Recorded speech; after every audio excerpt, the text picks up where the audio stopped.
GS3 of UPSC mains has one important topic of internal security. And within internal security, we have a very effective and important concept as a form of counterinsurgency measure, which is the WHAM strategy, which is the winning of the heart and minds of the people. Now, I am going to quickly talk about these 5 things in this video, that what is this strategy all about? What is the origin of this strategy, of this winning the hearts and mind of people? Because this strategy is very heavily deployed in areas affected by insurgency in the northeast, in Kashmir, and also in the Naxal affected area of central and central east India. So we're going to discuss the effectiveness of this strategy in terms of numbers, in terms of government policies, and in terms of important government data. And last but not the least, we're also going to talk about the government policies which are in alignment with this strategy. I welcome you all for this video. My name is Kuber and let's begin. Now, before I begin, I must share with you that there was a question which had come in your GS 2023 question paper, which was of course a part of the internal security because there are 4 questions which come in the GS3 paper. And this question was talking about this strategy. So therefore, let's have a complete topic coverage. पूरा का पूरा topic coverage इस video में करते हैं. It's going to be a short and crisp video, but let's ensure that we are covering the whole topic in this entire video. That's what the agenda of this whole masterclass series is all about. Now let's understand that what is WHAM. Now WHAM एक counter insurgency strategy है. Now, one thought which comes to our mind whenever we talk about counterinsurgency is that perhaps it is about people, it's about soldiers and security personnel killing people. No, not necessarily. Counterinsurgency is not only about killing people. When we talk about this strategy, WHAM, this will have 2 fronts. This will have 2 fronts. One front would be oriented towards development and confidence building measures with the community, and the other front would be pertinent in terms of security and of course ground operations. Now the ground operations would of course be the military operations depending upon the need of the hour. So let's understand one thing. This will involve 2 components. It is also very important to understand that winning the hearts and mind of people itself, it's sounding also very easy, that till the time we don't exude confidence in the people who we are serving, जब तक हम अपने आवाम के लोगों का दिल और भरोसा नहीं जीतते, तब तक हम counter insurgency operations में success कैसे पा सकते हैं? We need to ensure the people who are impacted by insurgency, by Naxalism, that look, the government is here, the security apparatus is here, and the security apparatus is there to protect us. Now understand one thing, when I talk about the 2 front which we have to work upon, let's also understand that in areas like Kashmir, now Kashmir may we know that ISI plays a very dirty role. Pakistan ka ISI and Pakistan plays a very dirty role. LET, Lashkar-e-Taiba, Jaish-e-Mohammed, Pakistan Army, ISI. Now that is on one वो एक बात है कि हमने उस narrative को counter करना है, the narrative which is being promoted by the non-state entities and the deep state apparatus of Pakistan. However, there is another narrative which we have to counter, is that the people living in the insurgency affected areas, they have been feeling alienated, and neglected for a long period of time. So we need to ensure that their alienation and neglection part is also addressed by this strategy.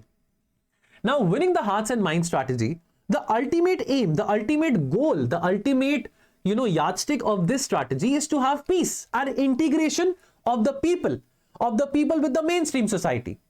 However, there are various processes, there are various ways, there are various means to reach to that objective. Number 1 is of course community engagement, that you have to engage with the community. You have to ensure that you're having periodic community engagement programs. The government, the army, the CRPF, the BSF, they have to make sure that they are a very hard force with a hard hand, but they have a soft heart. They are, empathetic. They're empathetic and sympathetic towards the people. Number 2, the response of the government in terms of socio-economic development, improving the living standards, improving the living quality of people, providing adequate infrastructure, providing roads, providing highways, building schools, building hospitals. And then obviously 3rd is emotional and intellectual connections, which is that you will only build up emotional bond with somebody till the time you talk with that person. See, how can I build up an emotional bond with you? See, let's say that today at 6 o'clock, I announce that, I'm going to come every evening at 6 o'clock to discuss the important current affairs with you. So, आप अगर regularly हमारे videos देख रहे हैं तो आपकी एक आदत बन जाएगी कि चलो कुबेर सर आ रहे हैं, उनका वीडियो देखते हैं, and you will be obviously attached to the initiative. अगर मैं आपसे बात नहीं करूंगा, अगर मैं आपके साथ वीडियोस पे नहीं आऊंगा, अगर मैं कंटेंट नहीं डालूंगा, तो आप मेरे साथ कैसे जुड़ेंगे? तो देयरफॉर बात करनी जरूरी है. So how do you build up emotional and intellectual connections? By talking with people, by trusting them, by allowing them and giving them the space that they can also trust you, right? By working with them, that look, you are also living in a very difficult geographical terrain area. I am also living in this difficult valley. It is equally difficult for you as well as for me.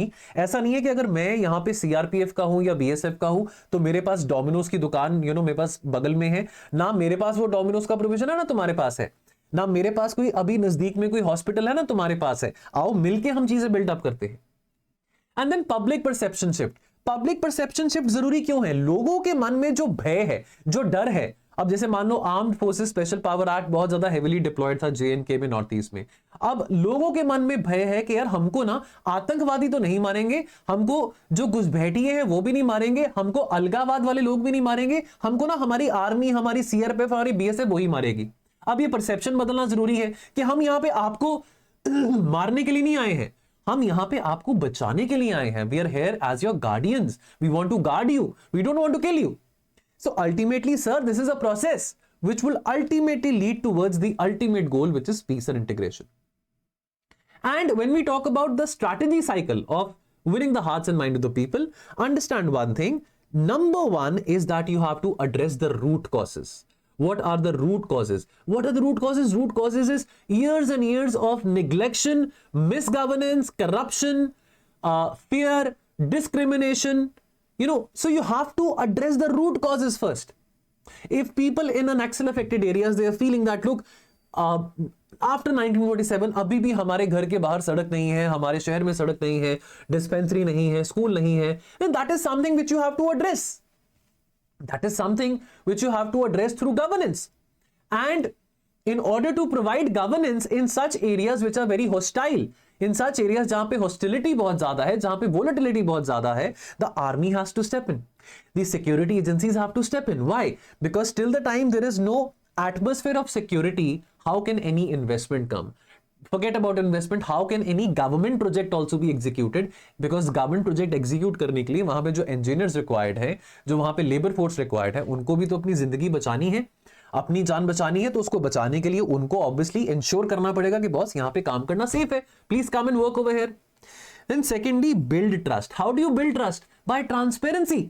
You deliver whatever you have promised that you would deliver, you deliver to them. That will build trust, that will build credibility.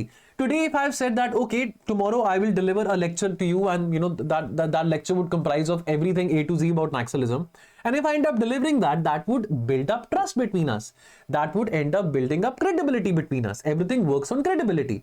More than money, more than anything else, it's the credibility. Credibility is the biggest currency. Thirdly, reducing insurgency, reducing the support to insurgency. How? If the insurgents or if the Naxals, they are trying to brainwash, they are trying to brainwash the innocent people, the tribal people, or the normal civilians, then therefore it is your duty, it is our responsibility to counter that narrative, to de-radicalize that. And lastly, promote civic participation. Make the people believe about Jan Bhagidari. Make the people believe about Jan Bhagidari.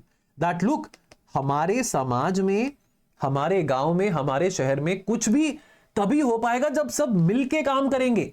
आपके support के बिना हम कुछ भी नहीं कर पाएंगे. इस बात का एहसास दिलाना बहुत जरूरी है लोगों को. इसके ओरिजिन की बात करें तो खैर इसका ओरिजिन इंडिया तक स्पेसिफिक नहीं है.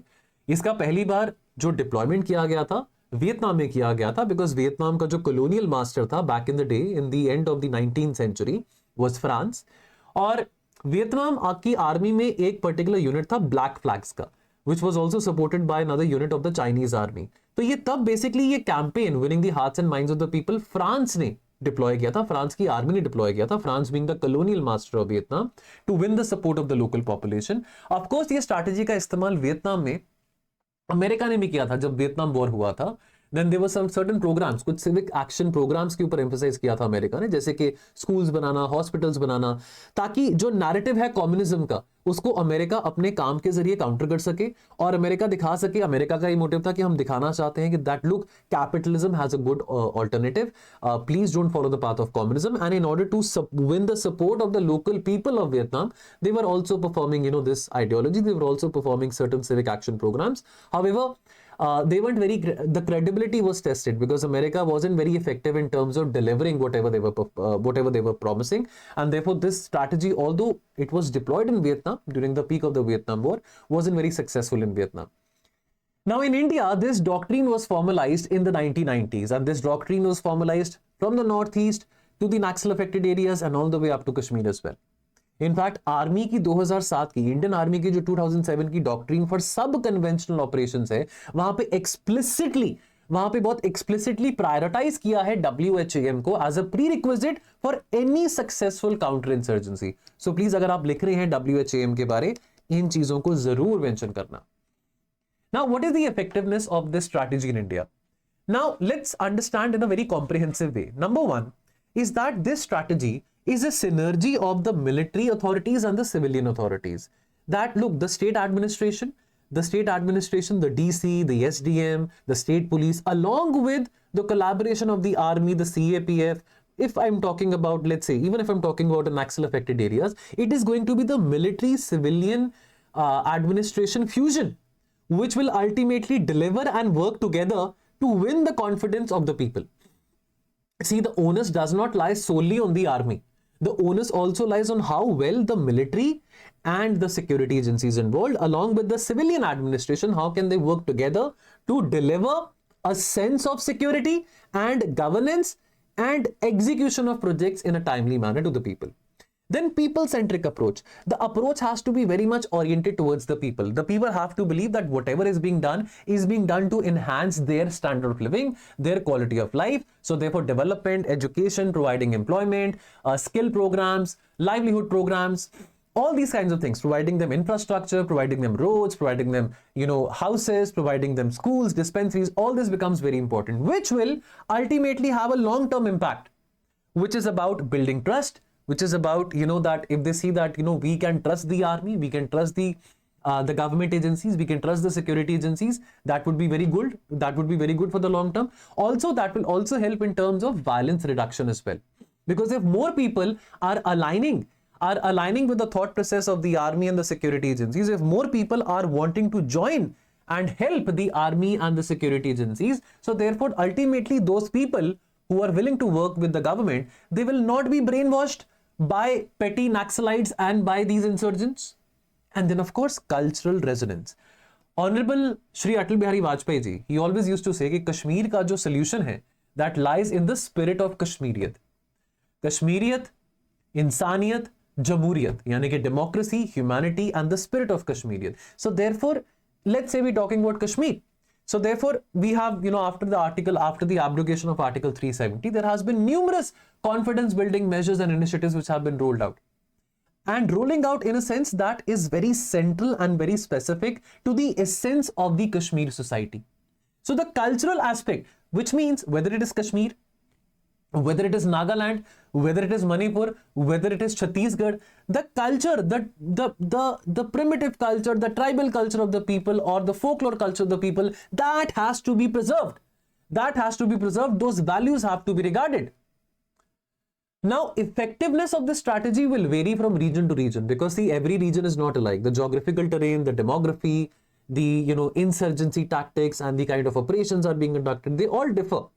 नॉर्थ ईस्ट में टोपोग्राफी और वेजिटेशन और आपकी जो टेरेन है वो इंटायरली डिफरेंट है. दैट विल ऑब्वियसली, अगर कहीं पे टेरेन चैलेंजिंग होती है, वहां पे जो ऑपरेशंस होते हैं, जो counter insurgency on ground military operations होते हैं, वो थोड़े चैलेंजिंग होते हैं. अब अगर किसी ऐसे जगह पे आपको जहाँ पे सड़क नहीं है, जहाँ पे कोई बहुत ऊंची पीक पे जाके कोई गांव बसता है, अब वहां तक आप कैसे दवाइयां पहुंचाओगे, वहां तक आप कैसे कोई स्कूल लेके आओगे, तो आपको पहले उस गांव से कोई सड़क बनानी पड़ेगी. So again, all these initiatives will depend upon the location, upon the region concern, and which will involve a lot of variation and divergence in terrain and demography. All right. Then what is the result of this strategy in Naxal affected areas? Let's talk about that. Now, Naxalism, as we all know, and I can talk about that in some other video as well. Naxalism की problem 1967 में शुरू होती है. Naxalism is a concept, is a homegrown concept of left-wing extremism. So left-wing extremism is the broader context, and homegrown left-wing extremism is what you call Naxalism. Why? Because this problem started in a Naxalbari block in West Bengal, and therefore Naxalism का नाम वहां से आता है.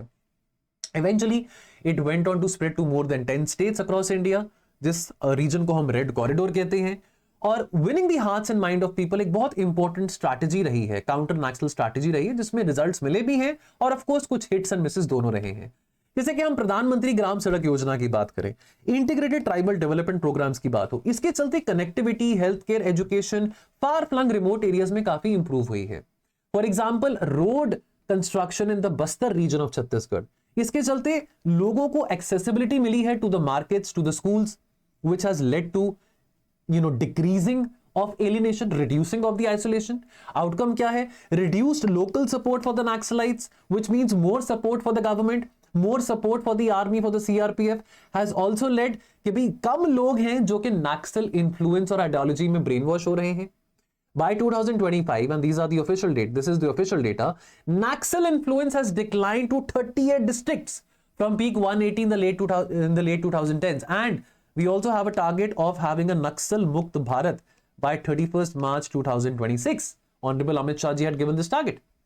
Then again aspirational district program या कौशल विकास योजना की बात करें, स्किल डेवलपमेंट की बात है. एस्पिरेशनल डिस्ट्रिक्ट प्रोग्राम में इंडिया के जो सबसे लीस्ट परफॉर्मिंग जो डिस्ट्रिक्ट्स है सोशियो इकोनॉमिक पैरामीटर्स में वो आ जाते हैं. अब उन एरियाज पे टारगेटेड काम किया जा रहा है, हेल्थ सेक्टर में, एजुकेशन में, सैनिटेशन सेक्टर में ट्रेनिंग प्रोवाइड की जा रही है, एम्प्लॉयमेंट एबिलिटीज की बात की जा रही है. So the government is working on two front to create demand and also to ensure supply of trained working professionals coming from these areas. And therefore, what is the outcome? If the youngsters, they are having alternatives, they're having alternatives to start a business, a small business, or they're having alternatives to work somewhere with a dignified life, they will not end up joining the hands of the Naxals or the insurgents. They will not end up joining the ranks of them and holding AK-47s and dreadful weapons at a very young age. For example, Gadchiroli की बात करें जो कि hotbed of Naxalism है महाराष्ट्र में, skill centres जो बनाए गए हैं उन्होंने ट्राइबल यंगस्टर्स को इंपावर करा है कि वो मेन स्ट्रीम एम्प्लॉयमेंट में आए, चाहे वो नौकरी छोटी हो, चाहे वो नौकरी आपको 15-20 हजार की आप 10-15 हजार की क्यों ना हो, लेकिन आप ईमानदारी के साथ आके काम करें, रोजी रोटी कमाएं, ईमानदारी के साथ कमाएं, अपनी हक की कमाई कमाएं, रादर देन कि आप गलत रास्ते में जाके पैसे कमाएं. देन अगर हम बस्तरिया बटालियन की बात करें जो कि सीआरपीएफ का एक यूनिट है, द बटालियन नंबर 241. अब जो बस्तरिया बटालियन है, बस्तरिया बटालियन में भी, एंड प्लीज इन चीजों को आपने नोट डाउन करना है, एज एग्जांपल्स आप अपने आंसर्स में इनकॉर्पोरेट कर सकते हैं, रेडीमेड कंटेंट है आपके लिए. अब जैसे बस्तरिया बटालियन है, battalion number 241 of the CRPF, इसमें जो लोग शामिल हैं वो कौन से हैं? वो वही लोग हैं जो कि पहले नक्सलिज्म का रास्ता अपना चुके थे, वो वही लोग हैं जो कि पहले उस राह पे गुमराह हो चुके थे जिस राह पे उनको नहीं जाना चाहिए था, और ये वही लोग हैं जो कि अब मिल के काम कर रहे हैं सीआरपीएफ के साथ, सिक्योरिटी एजेंसीज के साथ, कि हमको पता है बस्तर की घाटियों के बारे, बस्तर के घने जंगलों के बारे, और हमको पता है कि कैसे हमने लड़ना है ऐसी जगहों पे, हमने कैसे यहां पे लड़ना है, कैसे हमने इंश्योर करना है कि हम अपने जो हमारे नक्सल कमांडर्स थे जो कि पहले हमको हायर करना चाहते थे उनको हम कैसे न्यूट्रलाइज कर सकते हैं. तो कम्युनिटी बॉन्ड स्ट्रांग बनेंगे तो कम्युनिटी हेल्प करेगी सिक्योरिटी एजेंसीज की, और अगर कम्युनिटी हेल्प करेगी सिक्योरिटी एजेंसीज की, so therefore the operations, the military operations will be much more targeted. जो लोकल कम्युनिटी है वो इंटेल ऑपरेशंस, हम टेक्नोलॉजी की बात करते हैं, लेकिन वहां की जो लोकल कम्युनिटी है वो क्रेडिबल इंटेलिजेंस इनपुट देने को तैयार है, क्रेडिबल इंटेलिजेंस इनपुट देने को तैयार है सिक्योरिटी एजेंसीज को. उनका भरोसा जीत के तो देखो, उनके साथ काम करके तो देखो वो क्या कुछ नहीं करेंगे. और यही युवा जो कि बस्तरिया बटालियन में है, ये किसके बदौलत है? क्योंकि भारत सरकार ने, छत्तीसगढ़ की सरकार ने, आर्मी ने, सीआरपीएफ ने बार बार परसुएड किया युवाओं को कि हमारे साथ काम करो, आपको काम करने की जरूरत नहीं है नक्सलवाद लोगों के साथ, हमारे साथ मिलकर काम करो, मिलकर काम करेंगे और हम नक्सलवाद को जड़ से उखाड़ेंगे. और उसका रिजल्ट आप देख रहे हैं. फॉर एग्जाम्पल झारखंड की नई दिशा स्कीम ने रीइंटीग्रेट करा है 500 फॉर्मर नक्सलाइट्स को सिंस 2020. तो बहुत सारे नक्सल्स सरेंडर कर रहे हैं, डेलिबरेटली सरेंडर कर रहे हैं. सरकार उनको आश्वासन दे रही है कि आप सरेंडर करो, आपको हम सजा नहीं देंगे, आपको हम एक नई जिंदगी जीने का मौका देंगे, आपको नौकरी प्रोवाइड करेंगे, आपको रिहैबिलिटेट भी करेंगे, बल्कि छत्तीसगढ़ की जो सरेंडर और रिहैबिलिटेशन पॉलिसी है, वहां पे जो नक्सल सरेंडर कर रहे हैं उनको फाइनेंशियल इंसेंटिव्स भी दिए जा रहे हैं, and that is weakening the कार्डर स्ट्रेंथ ऑफ द नक्सल्स। 1000 से ज्यादा सरेंडर्स रिपोर्ट करे गए हैं छत्तीसगढ़ झारखंड में इन द लास्ट 2-3 years।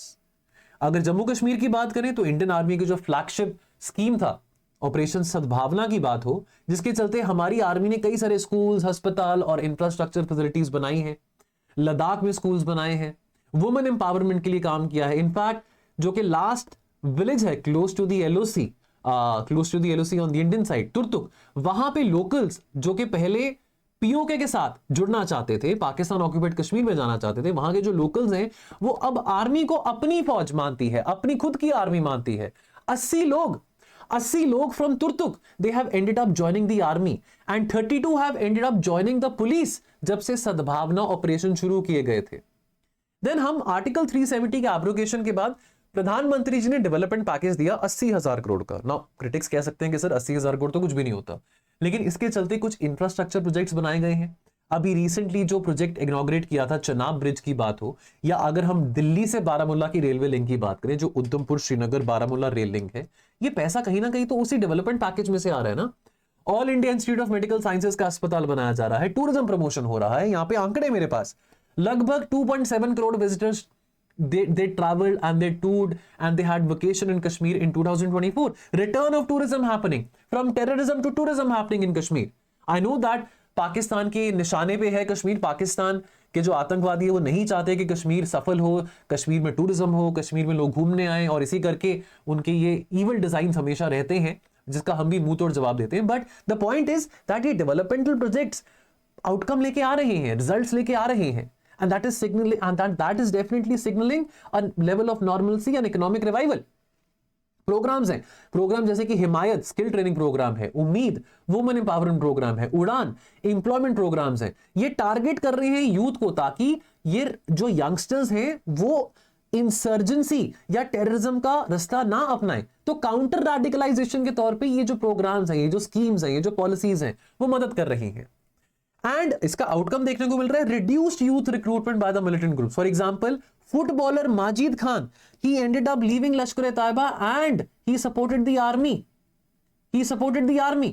अपनी मदर की रिक्वेस्ट पे मजीद खान ने लश्कर-ए-तैयबा को छोड़ के आर्मी को सपोर्ट करना शुरू कर दिया। और एब्रोगेशन ऑफ आर्टिकल 370 के बाद भी हमने देखा कि significant institutional and ground level reforms Kashmir में आए हैं। अब अगर हम पंचायत इलेक्शंस की बात हो या अगर हम डिस्ट्रिक्ट डेवलपमेंट काउंसिल्स की बात करें, इंक्रीज्ड सिविक पार्टिसिपेशन देखने को मिली है। जेएनके असेंबली इलेक्शंस में 58% वोटर टर्नआउट देखने को मिला था। टेररिस्ट इंसिडेंट्स की बात हो तो जेएनके में वो 417 थे अगर 2018 में, that has drop down to 125 in 2024, और ये एमएचए का डेटा है। Surrendered militants have increased with over 200 reintegrated since 2019, which is reflecting the credible role of this strategy. By 2025 केवल 6 डिस्ट्रिक्ट हैं which are most affected by Naxalism, and 6 others are as districts of concerns, indicating a significant reduction in the Naxal influence. 4,000 से ज्यादा civilians and 2,500 से ज्यादा security personnel they have been killed in the last 25 years because of violence. But ये death rate और ये number भी बहुत कम हो चुका है because of these operations, thanks to the WHAM strategy. Quickly, government policies aligned with the WHAM strategy कौन सी है? You have the Prime Minister Development Package for JNK, you have the प्रधान मंत्री ग्राम सड़क योजना, you have the Aspirational District Program, you have the schemes हिमायत, उड़ान, उम्मीद, प्रधानमंत्री कौशल विकास योजना। Please अगर आप इस वीडियो को देख रहे हैं यहां तक, तो आपको इस वक्त तक यहाँ पे इस वीडियो को पॉज करके यहाँ पे इंपॉर्टेंट स्कीम्स को नोट डाउन करना है। प्लीज नोट डाउन करें। इसका पीडीएफ आपको मिल जाएगा टेलीग्राम चैनल में से। ये बहुत क्यूरेटेड कंटेंट है, स्पेसिफिकली आपका पूरा टॉपिक कवरेज यहां पे करी जा रही है, एग्जाम टेलर्ड कंटेंट आपको यहां पे प्रोवाइड किया जा रहा है। तो please be smart and try to understand and consume this content. Then abrogation of article 370, panchayat reforms लेके आना, security related expenditure Naxal affected areas में बढ़ाना, समाधान स्ट्रैटेजी की बात हो, surrender policies in J and K, Chhattisgarh, Jharkhand की अगर हम बात करें। देन ऑफ कोर्स चैलेंजेस की बात आती है। चैलेंजेस में एक तो बात आती है risk of exploitation, which means कि कहीं ना कहीं डर रहता है कि जो हमारे युवा हैं वो फिर भी एक्सप्लॉइट किए जा सकते हैं, ब्रेन वॉश किए जा सकते हैं बाय द इंसर्जेंट्स। ऑल्सो इस बात का भी यहां पे डर रहता है कि जो पैसा जो पैसा दिया जा रहा है डेवलपमेंट पर्पसेस के लिए, क्या वो पैसा वाकई में उस काम के लिए जा रहा है कि वहां पे करप्शन हो रही है, कि जो सरकारी कर्मचारी हैं वो फंड्स को डाइवर्ट कर रहे हैं, या सरकारी कर्मचारियों के ऊपर प्रेशर बनाया जा रहा है बाय इंसर्जेंट्स और बाय नक्सल्स कि हमको चंदा दो, हमारा कमीशन दो, नहीं तो आपको जान से मार देंगे, etcetera etcetera. Then resource intensive program, then again यहाँ पे बात बजटिंग की भी आती है कि क्या जो बजट हमने एलोकेट किया है क्या वो सफिशिएंट है, क्या सफिशिएंट फंडिंग और सफिशिएंट मैन पावर है जो कि इन डेवलपमेंट प्रोग्राम्स और पॉलिसीज को इंप्लीमेंट करने में कामयाब हो सके। एंड देन ये रिजल्ट्स बहुत स्लो देखने को मिलते हैं, एकदम से नहीं आते हैं। इट इज नॉट कि आज सरकार ने ग्रांट किया तो अगले दिन से फर्क आ जाएगा। अगर 2019 में एब्रोगेशन ऑफ आर्टिकल 370 हुआ है तो इट इज ओनली 2024 कि 2.7 करोड़ टूरिस्ट आया है, कि रिवाइवल ऑफ टूरिज्म हुआ, तो टाइम लगता है। Then again human right violations की बात आती है, जहां पे सिक्योरिटी फोर्सेस एक्ट अपॉन कर रही हैं, जहां पे उनको जो कदम उठाना है वो उठाना ही पड़ेगा, वो करेंगी, वहां पे ह्यूमन राइट वायलेशंस और एक्स्ट्रा जुडिशियल किलिंग्स की बात आ जाती है, खास करके जहां जहां पे armed forces special power act आता है। तो आप winning the hearts and mind of the people, you can't carry it out by also sort of having a very hard and just a very hard hand which is caring of the people. So you need to ensure कि लोग वहां पे intimidate नहीं हो रहे हैं, the people are really trusting you and trusting the credibility by which you're performing the operations.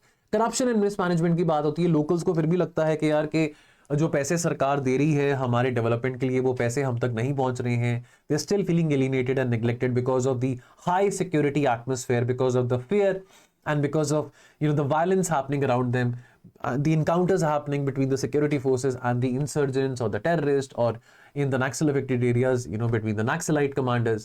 And then external interference की बात करें, for example पाकिस्तान का ISI, या for that matter अगर हम चाइना की बात करें, China has been supporting the northeast insurgency from a long time.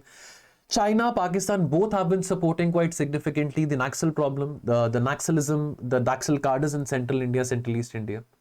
And then perception challenges, coercive actions, अगर आप धक्के से जबरदस्ती से अगर कोई ऐसा कोई एक्शन लेते हैं, अगर सिक्योरिटी फोर्सेस वहां पे लोकल पॉपुलेशन के साथ जोर जबरदस्ती करते हैं, तो अगेन परसेप्शन चैलेंज यहां पे आता है। तो लोगों के मन में आर्मी के लिए, सिक्योरिटी एजेंसीज के लिए, गवर्नमेंट के लिए फिर से क्रेडिबिलिटी नहीं रहेगी, डर ही पैदा होगा। सो दोस्तों बहुत कॉम्प्रिहेंसिवली 27 मिनट्स में टॉपिक कवरेज हमने करा है। वेरी वेरी इंपॉर्टेंट ये टॉपिक मुझे लगा, कंसिडरिंग के मेंस आने वाले हैं। और बाकी अगर आप जीएस फाउंडेशन बैच में जुड़ना चाहते हैं, जीएस फाउंडेशन बैच में और भी कॉम्प्रिहेंसिवली हम बहुत सारी चीजें कराते हैं, तो हमारा बैच शुरू होने वाला है only at the price of 22,949। Complete mentorship भी यहां पे प्रोवाइड की जा रही है along with the live lectures, the test series and even ऐसे का कोर्स भी यहां पे आपको मिल रहा है देखने के लिए। सो प्लीज कॉल करें हमारे टोल फ्री नंबर पे to get enrolled into this program. YouTube पे हमारी मुलाकात होती रहेगी। Thank you so much.